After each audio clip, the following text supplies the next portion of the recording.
Hi everyone, I'm Kelsey from Just Sew. Welcome to part 2 of my patchwork duffel tutorial. So before we get started, make sure that you already have the patchwork duffel pattern, which is available on my website, justsewstudio.com, as well as all of the materials listed on the back. And make sure that you've already watched part 1 of my tutorial. Part 1 is where we make the patchwork exterior and quilt everything. And part 2 today, we are going to be making our straps, our binding, and cutting out the rest of our materials. In the third part, we'll be constructing the entire bag. So let's get started. Okay, we're going to start off where we left off last time with all of these quilted panels. These are your pockets and panels and the exterior body of the bag. So make sure you go ahead and trim them all down after you have quilted them and sewn an 1/8 inch around each piece to keep it in place. Now we're going to cut out our binding according to the diagram on the pattern.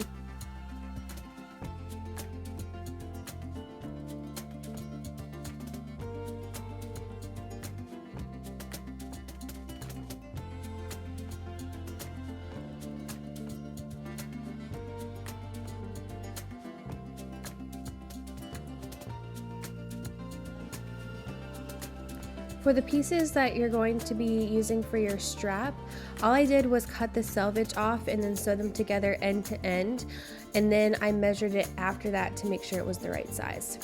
Now this is going to be your bias binding that's going to go on the inside of your bag. So you're going to cut this into a square that's 17 by 17 inches and then draw a diagonal line across it, either on the right or the wrong side, it doesn't matter, 45 degrees.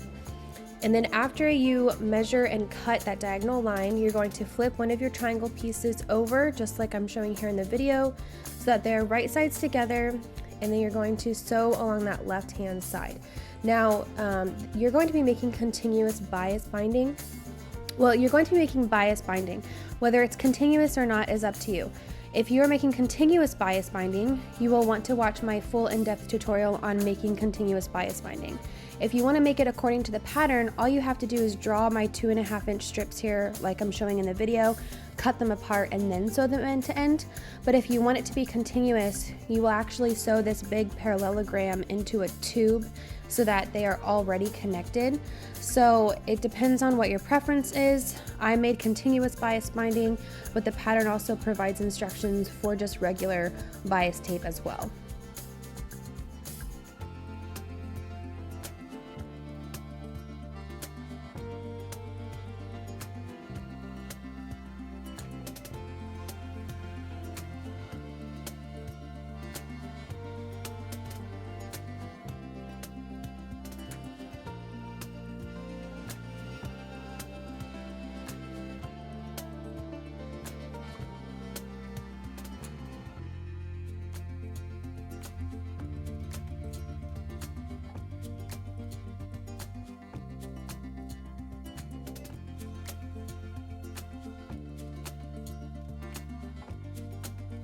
However you decide to make your bias tape, once it is made, you're going to go ahead and fold it together, wrong sides together, give it a good pressing, and set it aside for later.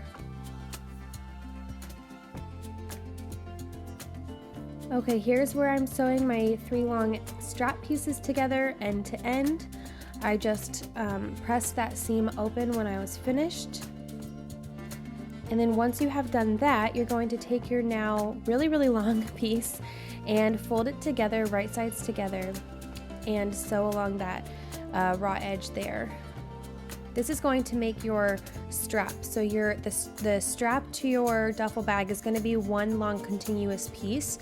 If you're looking just at the picture on the cover, it looks like you might have 2 handles, but the way they have you make it is actually really smart. It's one long continuous piece that creates your 2 handles, which is convenient for not having to cut a bunch of different handles, but then you have to turn out the tube of strapping and then feed in the strapping into this tube, which I found to be a very time-consuming process. So good luck with that.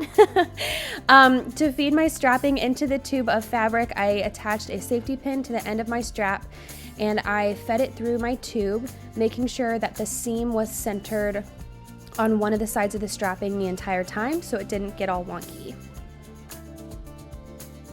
After that, you're just going to top stitch on either side of the strapping to make sure it stays in place. And then you're going to set this aside for our bag assembly tutorial, which will be part 3.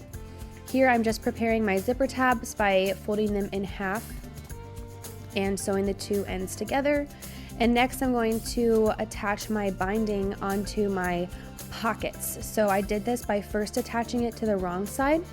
That way I could flip it over to the right side of the pocket and make sure that it looked perfect instead of doing it the other way around.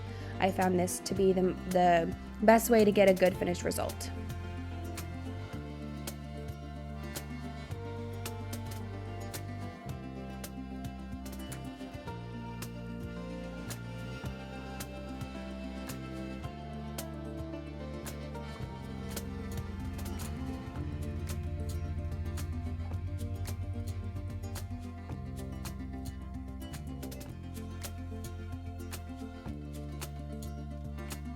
For the bag body, you're basically just going to repeat that same process on either side of the tops where the zipper is going to go.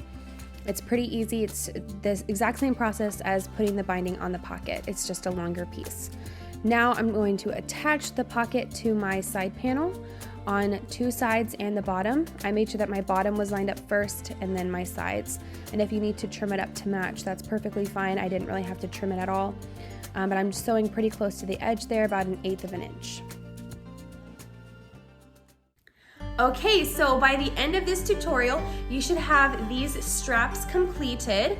All of your pieces cut out, your zipper tabs here ready, and then your interior binding is what's going to go around your seams so that you have nice finished seams. So this is where your bias binding is going to go. Linked below will be my full tutorial on how to make continuous bias binding if you need a more in-depth tutorial on that. And then if you've never made binding or bound a quilt before, I do also suggest watching my binding series here on YouTube because a lot of the techniques we'll be talking about in the next tutorial will involve binding that is similar to when you're binding a quilt. So if you want to learn more about binding, make sure you go watch those videos. Otherwise, I hope you're ready for part 3, bag construction.